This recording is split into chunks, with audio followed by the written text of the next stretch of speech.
Evelyne Perrin, qui est de Paris, de formation économiste, mais aussi sociologue, qui a fait toute une série d'enquêtes sur le mouvement social, sur la précarité, sur le monde du travail, les rapports de domination, produit toute une série de publications et est à l'origine d'un réseau dont l'appel est en train de circuler pour les personnes intéressées. Alors, je vous passe la parole, vous avez 25 minutes de temps de parole, je serai strict pour la tenue du temps, et on va par la suite ouvrir le débat au public avec une vingtaine de minutes d'intervention prévue, et je vous repasserai la parole pour réagir en 5 minutes aux remarques qui ont été faites, et ensuite on passera à la deuxième partie de la télé.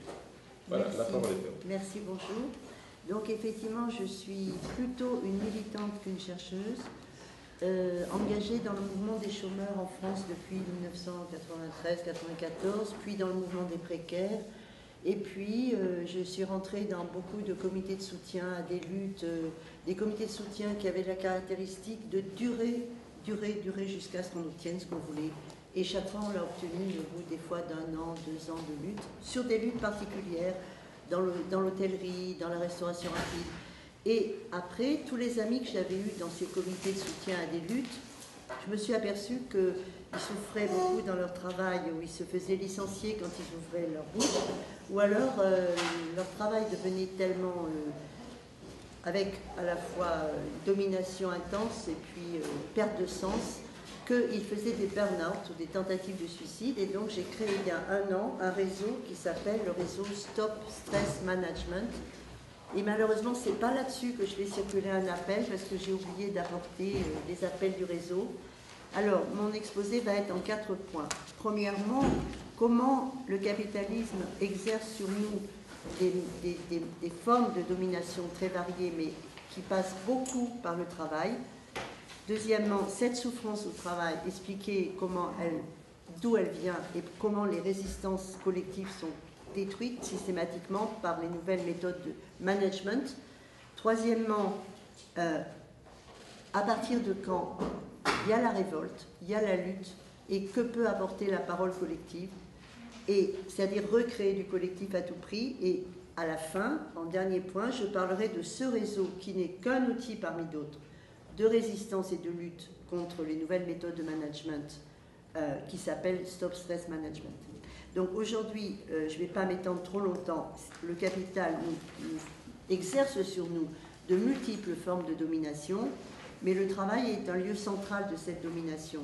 C'est un vecteur de la soumission, et aussi, comme l'avait dit Foucault, donc, il y a donc mis en place une sorte de biopolitique, c'est-à-dire une sorte de tentative du capital d'assujettir tous les instants de notre vie. C'est-à-dire que de plus en plus, on met en exergue le fait, après avoir récupéré ce que portait le mouvement de mai 68, c'est-à-dire un désir d'autonomie, comme l'ont très bien expliqué Eva Schiapello et Luc Boltanski dans Le Nouvel Esprit du Capitalisme, qui date déjà d'un certain temps, cette soif de pouvoir sur notre vie et d'autonomie qu'a exprimé mai 68 a été récupérée par le capitalisme néolibéral financiarisé, mondialisé, en demandant effectivement aux salariés d'être responsables de leurs compétences, de leur employabilité et des résultats, chacun devant avoir des résultats personnels, faire preuve de son efficacité dans la rentabilité, dans la poursuite d'objectifs. Et donc ça, c'est la première chose.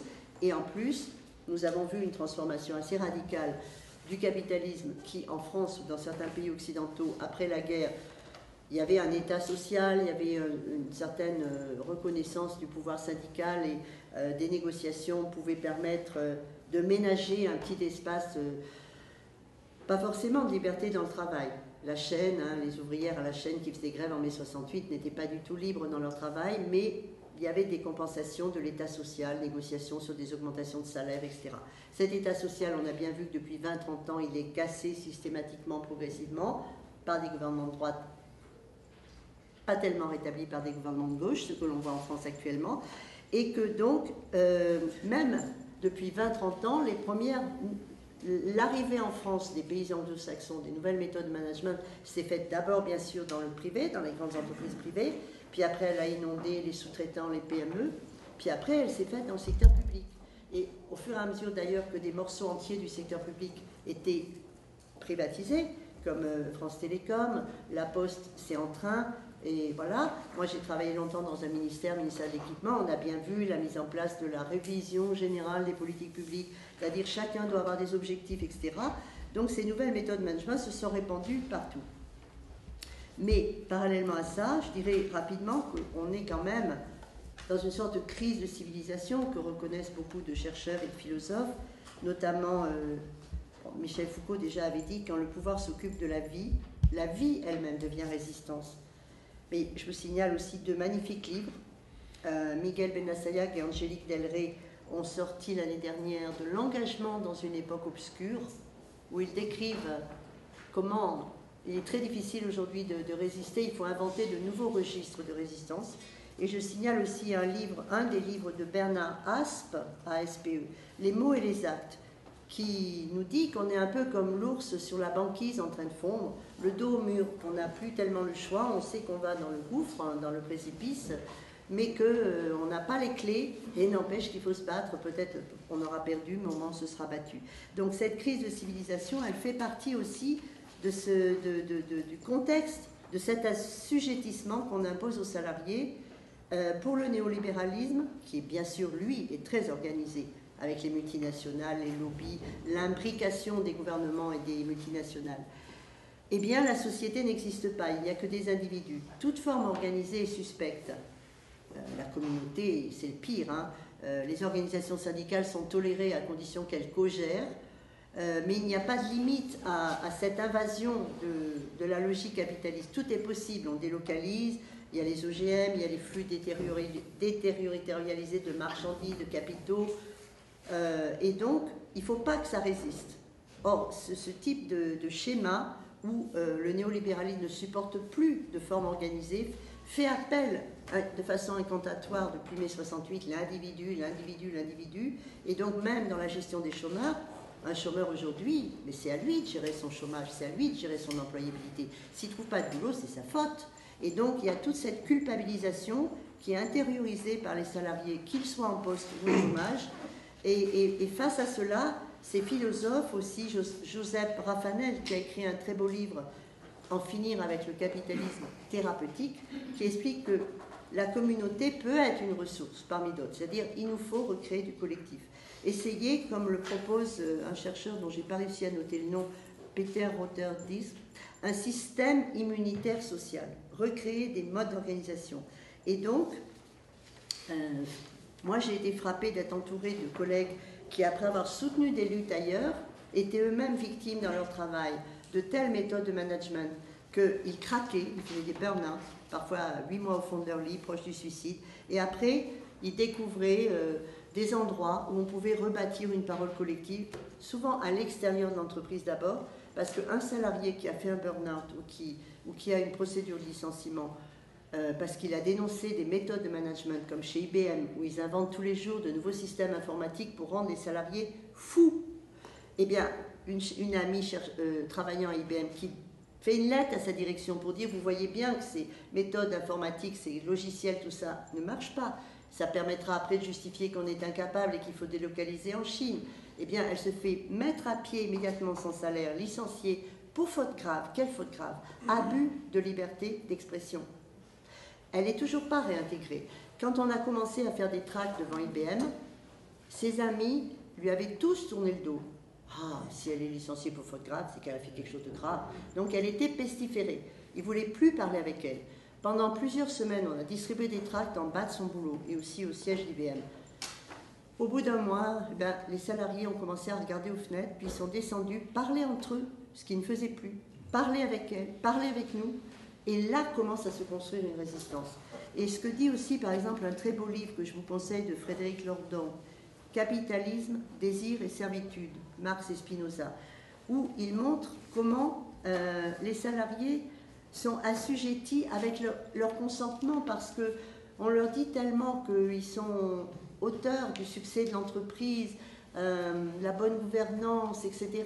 Et ils finissent par intégrer ces critères. Et c'est la concurrence de tous contre tous qui est mise en place.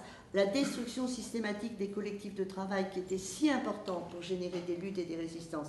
Donc on fait bouger les salariés, on n'arrête pas de les faire bouger. Quand, par exemple, dans les institutions qui gèrent les chômeurs, avant il y avait une institution qui payait les allocations de chômage et une autre qui accompagnait les chômeurs vers l'emploi. On les a fusionnés brutalement, sans aucune formation.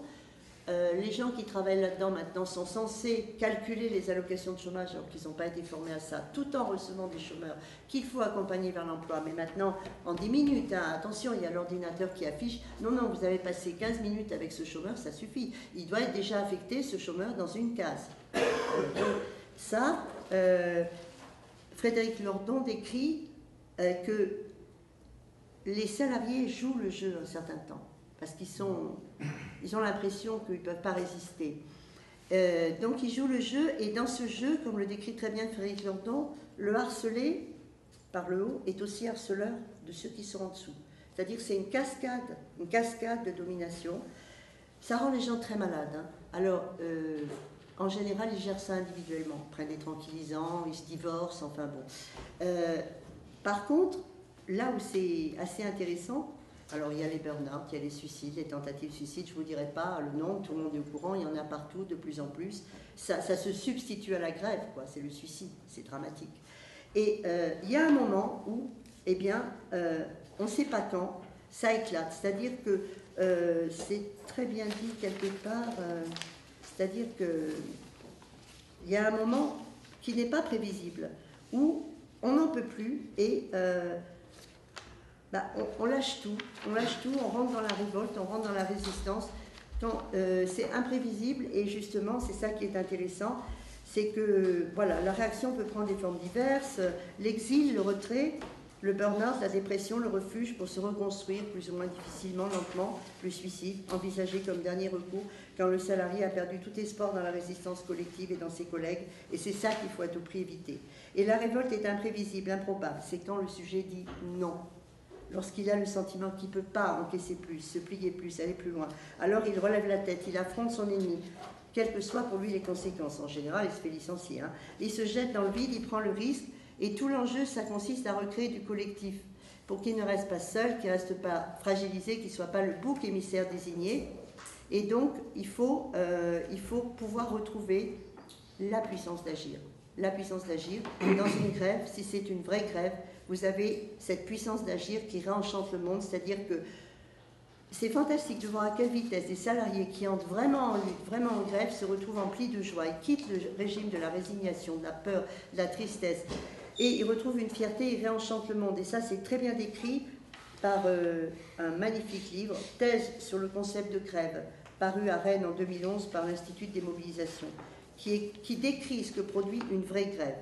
Et effectivement, quand on se met en révolte comme ça, on n'a pas forcément une raison précise. Ça peut être juste la goutte d'eau qui fait déborder le vase.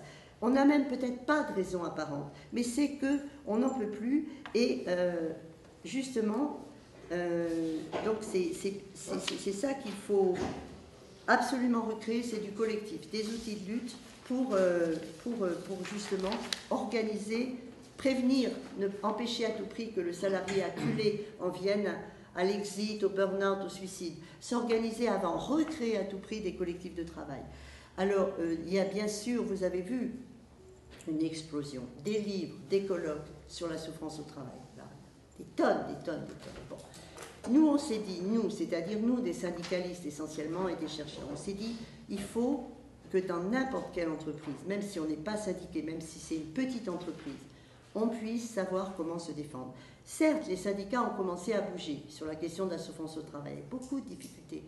La CGT a mis très longtemps à s'investir parce que longtemps, les gens qui souffrent au travail, oh oui, c'est des raisons personnelles, ils sont fragilisés, c'est des femmelettes. C'est pas bien par rapport à l'éthique du salarié qui travaille, qui assure, quoi. Il en prend plein la gueule, mais il assure. Et donc, longtemps, la CGT a eu du mal. Maintenant, ça y est, elle rentre dans la bagarre. Alors, il y a par exemple des outils de résistance au stress, de lutte, comme l'Observatoire du stress, qui a été créé à France Télécom il y a maintenant 3, 4, 5 ans, par un syndicat récent, Sud, solidaire, avec l'appui du syndicat des cadres. Donc ils ont créé un observatoire du stress. C'est très bien, mais je ne veux pas être critique, j'ai des amis là-dedans qui font un énorme travail. Le syndicat des cadres CGC qui s'était associé avec l'opposition de la CGT à la création de cet observatoire, maintenant a un petit peu tourné sa veste, un petit peu fait alliance avec le patronat de Télécom, mais des amis membres de cet observatoire disent oui, c'est bien joli, ça fait 3 ans qu'on observe, mais ça ne suffit pas d'observer, il faut se battre. Et donc, notre idée, quand on a créé le réseau Stop Stress Management, que j'ai lancé en février 2011, qui a tout de suite eu une centaine de personnes qui sont venues. Alors, ce réseau, c'est un réseau qui fonctionne sur le principe d'un premier réseau que j'avais cofondé avec des salariés précaires en 2001, le réseau Stop Précarité. C'est un réseau qui ne veut pas faire concurrence aux syndicats, au contraire, qui veut relayer ce que font les syndicats, qui veut faire connaître les outils mis en place ici et là. Par exemple, l'Observatoire du stress, c'est très bien, mais c'est pour les salariés de France Télécom. Par exemple, chez Renault, il y a une magnifique recherche-action qui a été faite par un cabinet d'expertise émergence avec la CGT Renault, où les salariés de Renault, où il y a beaucoup de suicides, notamment au technocentre, ont pu reparler entre eux, mais cette expérimentation, elle ne circule pas.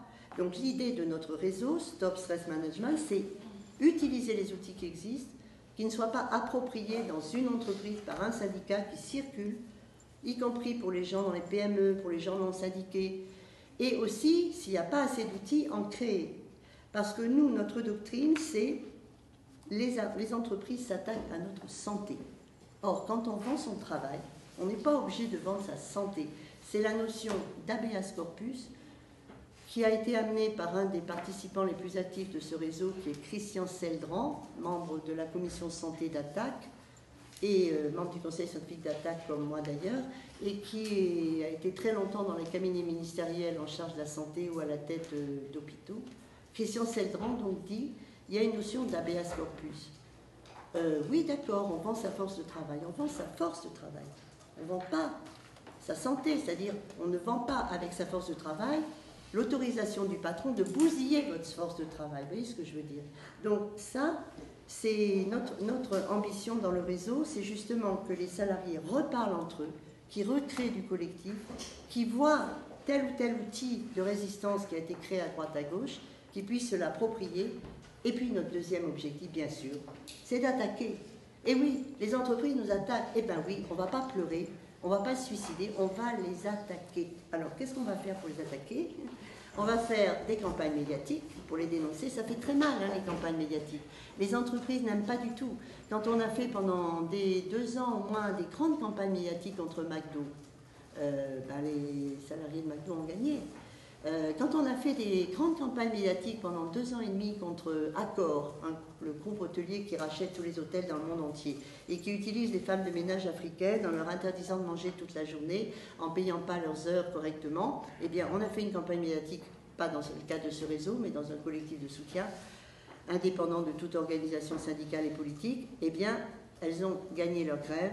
La dirigeante syndicale de Sud, qui avait été licenciée, elle n'a pas été réintégrée malheureusement, mais ils lui ont donné des indemnités considérables. Ça fait très mal parce qu'on est comme un moustique. Bon, nous on est David, eux ils sont Goliath. C'est vrai, on pique le pied. Bon, au début, bon, c'est juste une piqûre d'insecte. Quand ça commence à bien enfler, que tout le monde est au courant des pratiques, parce que contre Accor, on dénonçait la sous-traitance. Sous-traitance égale maltraitance. On expliquait déjà, la sous-traitance, c'est la maltraitance.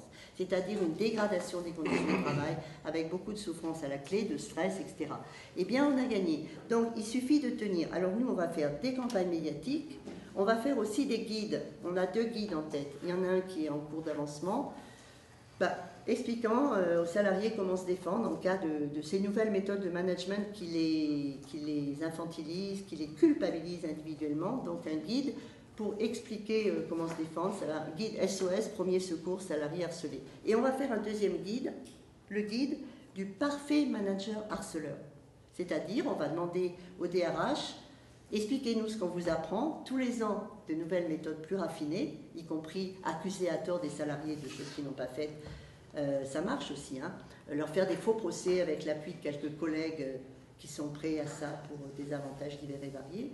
Donc on va mettre bien à plat toutes les méthodes qu'on enseigne au DRH pour détruire les gens, détruire leur résistance collective, détruire leur collectif de travail, et ça sera un guide qui montrera aux gens, enfin, c'est pas eux qui sont incapables, c'est pas eux qui sont pas assez forts pour obtenir les objectifs chiffrés inatteignables qu'on leur fabrique, c'est pas eux qui sont en cause, ce sont les méthodes qu'on enseigne au DRH dans ce capitalisme néolibéral, financiarisé, mondialisé, qui n'a de cesse de fermer ici des boîtes pour les délocaliser dans les pays où la main-d'œuvre est pas chère et où il n'y a aucune contrainte environnementale. Et mon fils, par exemple, qui, à un moment donné, j'étais contente, il avait trouvé du boulot dans une assurance, je me disais, ça y est, il est casé, c'était assez difficile pour lui de se caser parce qu'il s'appelle Karim, eh bien, j'ai vu que, bah oui, il pensait au suicide. Alors moi, je me disais, ça y est, il a enfin une place, tout ça, CDI dans une assurance unie d'ailleurs. Eh bien, on lui donnait des objectifs inatteignables chaque semaine. Tous les 15 jours, il y avait des repas de tous les conseillers des assurances et où on le mettait publiquement en dérision parce qu'il n'avait pas atteint ses objectifs.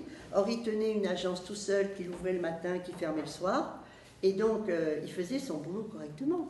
Les gens l'appelaient toute la journée, qui avait des contrats d'assurance, il les renseignait. Mais il était supposé vendre 50 contrats santé, 50 contrats pour son chien, 50 contrats pour la vieillesse et tout. Il n'allait pas sortir de son agence, attraper les gens sur le trottoir pour les faire signer de force. Eh bien, il était au bord du suicide, il a démissionné, avant même de finir ses 6 mois. Il a bien fait. Mais je veux dire que c'est pour éviter ça. Il faut que les gens soient conscients que ce type de gestion, c'est ce que mon ami Joseph Raffanel appelle du fascisme. Voilà, c'est du fascisme qui s'installe au sein des entreprises. Donc notre réseau, vous êtes ouvert, en France en tout cas, et on bosse bien, on a des psys du travail, des inspecteurs du travail, des médecins qui travaillent avec nous, des salariés, des syndicalistes, des chercheurs, des étudiants. Et c'est l'idée qu'il faut renforcer, faire connaître les outils mis en place par les syndicats, mutualiser les outils de lutte indépendamment des casquettes syndicales, des casquettes associatives. Et voilà, je terminerai là-dessus pour dire que quand on se bat, en général, si on tient bon, on gagne. Merci beaucoup.